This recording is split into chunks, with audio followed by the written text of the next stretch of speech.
Bhim army chief और Azad Samaj party के मुखिया चंद्रशेखर पर बुधवार की शाम देवबंद में जानलेवा हमले के बाद उत्तर प्रदेश की राजनीति गर्माती नजर आ रही है। विपक्षी दलों ने जहां उत्तर प्रदेश में लॉ एंड ऑर्डर पर सवाल उठाए हैं, वहीं भीम आर्मी और आजाद समाज पार्टी के कार्यकर्ताओं के द्वारा आंदोलन शुरू कर दिया गया है। कार्यकर्ताओं के द्वारा भीम आर्मी के चीफ चंद्रशेखर आजाद की सिक्योरिटी Z+ प्रदान करने तथा हमलावरों को जल्द से जल्द गिरफ्तार करके उचित कार्रवाई करने की मांग पर अड़े हुए हैं। घायल चंद्रशेखर आजाद को अस्पताल से छुट्टी के बाद उन्होंने मीडिया से मुखातिब होते हुए एक बड़ा बयान दिया।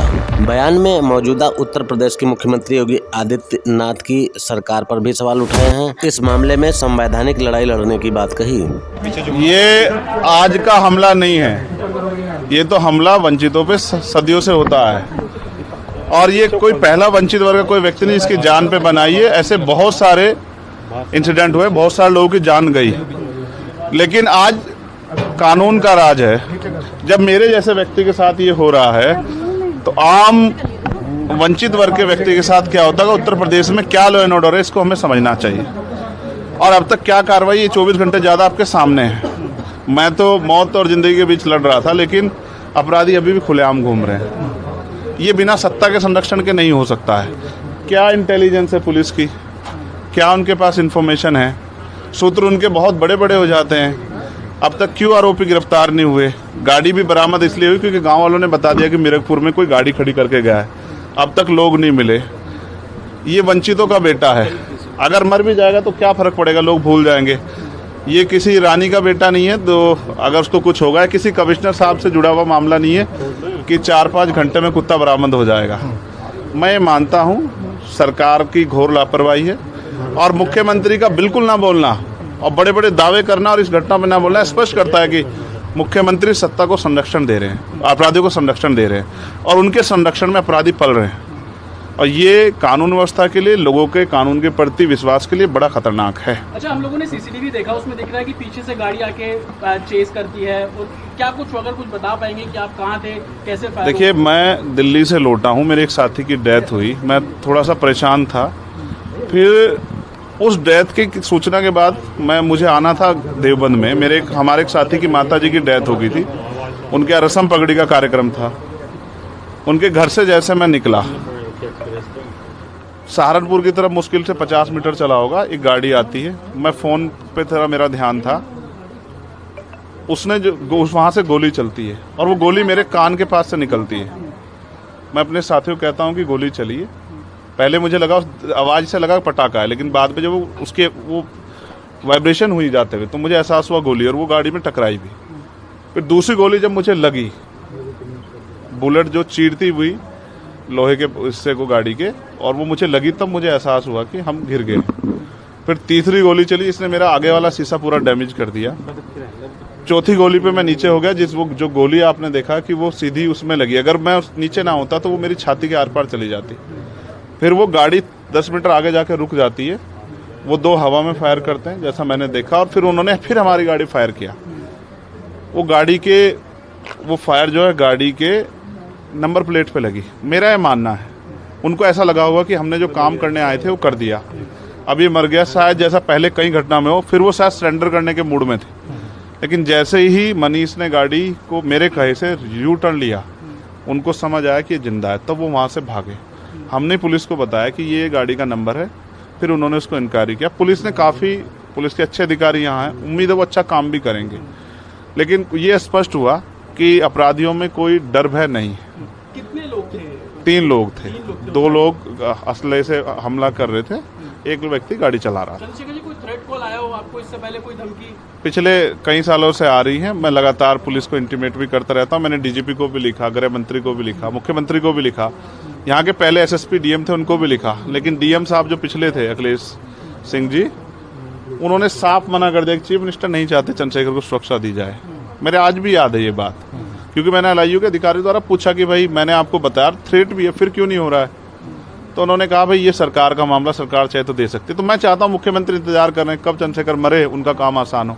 लेकिन उनको ये नहीं पता कि गरीबों की, कमजोरों की, शोषितों की बात करने वाला चंद्रशेखर इतनी आसानी से उनकी राह के रास्ते में से नहीं अच्छा, हटेगा। अतीक अशरफ के साथ जैसा हुआ वैसा ही कुछ होने वाला था, ऐसा आपको लगता है? अब आप इसका आकलन खुद करें कि क्या हुआ और क्या हो सकता था। आपके पास फ्लैट एक और बात, मुझे ऐसा लगता है कल की घटना के बाद, इतने बड़े उसके बाद भी अगर मैं सुरक्षित हूँ तो हमारे संतों गुरुओं महापुरुषों का आशीर्वाद, हमारी करोड़ों बहनों माताओं का आशीर्वाद, बुजुर्गों का मेरे पास है।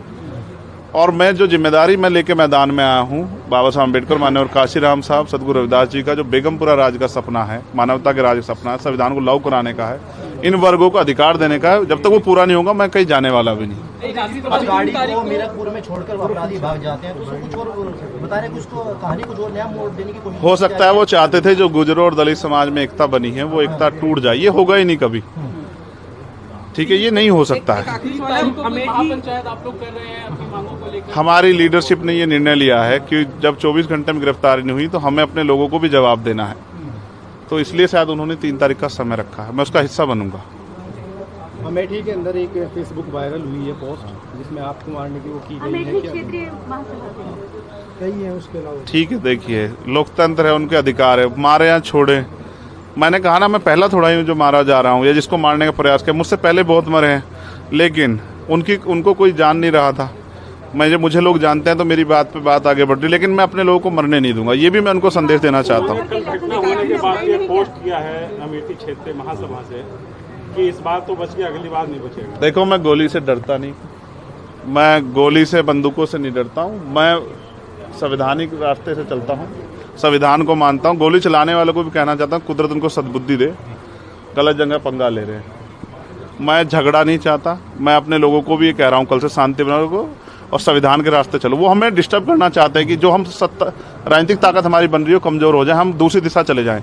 लेकिन ये भी एक अटूट सत्य है कि हम संविधान के जरिए जवाब देना जानते हैं, और किसी को गलतफहमी हो तो वो गलतफहमी सुधारने का समय, वो क्यों कर रहे थे, वो पाला खींच लें। मुझे ही तो मारना है ना, वो बता दे मैं चला जाऊंगा मरने, मगर मेरे लोगों के साथ तो ये खेल ना खेले ना। मैं तैयार हूं, अगर मेरे मरने से हमारा आंदोलन आगे बढ़ता, हमारे लोग खड़े होते, मुझे कोई दिक्कत नहीं है। लेकिन उनको ये समझना चाहिए कि ये आज लोकतंत्र है। गोली की भाषा से एक चंद्रशेखर मरेगा तो क्या हो जाएगा, हजारों चंद्रशेखर पैदा हो जाएंगे। ये समाज, बहुजन समाज तो उपजाऊ समाज है, एक मरेगा 1000 पैदा हो, कितने चंद्रशेखर मारोगे?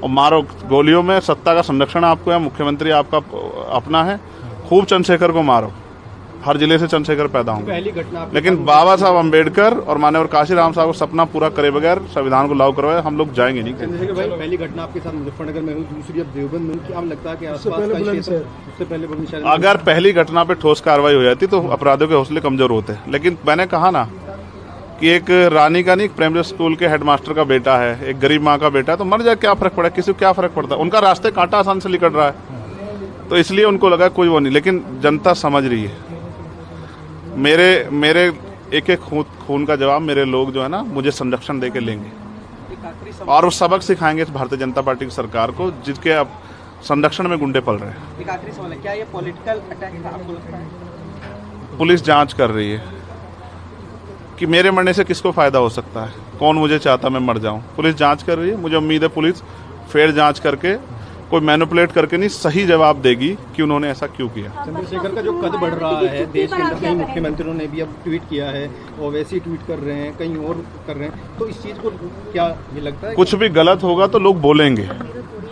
अगर कल मेरी जान ही चली जाती तो लोग फिर भी तो उनको पीड़ा होती, उनको अपना भी देखना है, कल उनके साथ भी हो सकती है। ये लाइन ही, विचारधारा ही गलत है कि गोली से वो करो, और ये बीजेपी की भाषा है, गोली मारो सालों को, ये वो उपजाऊ हो रही है। देखिए, बहन जी से मेरी कोई नाराजगी नहीं है, मैंने उनको हमेशा बड़ा माना, वो मुझे छोटा नहीं मानती अपने परिवार का। उनको ये घटना छोटी लगी, शायद अगर मैं मर भी जाता शायद उनको इस पर कोई शायद बुरा नहीं लगता, मुझे उनसे कोई दुख नहीं है। मेरे लोग मेरे साथ हैं, ये बहुत, और वो समझ रहे हैं कि जो उनके लिए मरने को तैयार है, जिसने जो जान पे जिसकी बनाई है, वो हमारा अपना है। मेरे लोग मेरे साथ खड़े होंगे, मैं इस लड़ाई को लड़ता रहूँगा। लगभग सभी दलों के लोग आपसे मिलने आए हैं, कैसा कुछ देखते हैं, क्या नहीं, मैं उनका धन्यवाद करता हूँ। नहीं, मैं कह रहा हूँ, मैं सबका धन्यवाद करता हूँ, मगर ये है, मैं ये प्रयास करूँगा कि भविष्य में ऐसा किसी के साथ ना हो, इसलिए लॉ एंड ऑर्डर के कानून व्यवस्था अच्छी होनी चाहिए, मुख्यमंत्री उस पर ध्यान देना चाहिए। बात चंद्रशेखर की नहीं है, बात इस प्रदेश में हो रही हजारों बहनों के साथ जो अस्मतें लुट रही है हर महीने, रेप हत्याएं हो रही हैं, लोगों की जान जा रही है, ये सब उन पे वो करता है। तो वो मुख्यमंत्री पद पे बैठे हैं, अगर वो इसको संभाल नहीं पा रहे तो क्या फायदा, फिर उनको इस्तीफा दे देना चाहिए। फिलहाल आप ठीक है, डिस्चार्ज किया जा रहा है? हाँ ठीक हूँ, आपके बस कार्यकर्ताओं ने आज जो है जगह जगह ज्ञापन दिया है, सहारनपुर में दिया, अगली रणनीति क्या रहेगी? नहीं, कोई रणनीति नहीं है, पार्टी के सीनियर लीडर जो तय करेंगे हम लोग उस पर काम करेंगे। और दूसरा, मेरे पीठ में जहाँ गोली लगी है वहाँ ड्रेसिंग जारी है, पहले से आराम है, बस एक जलन और वो घाव है, जख्म वो तो है ही, तो सांस लेने में दिक्कत थी। बीपी जो है फ्लक्चुएट हो रहा था, अप डाउन हो रहा था, वो अब ठीक है पहले से।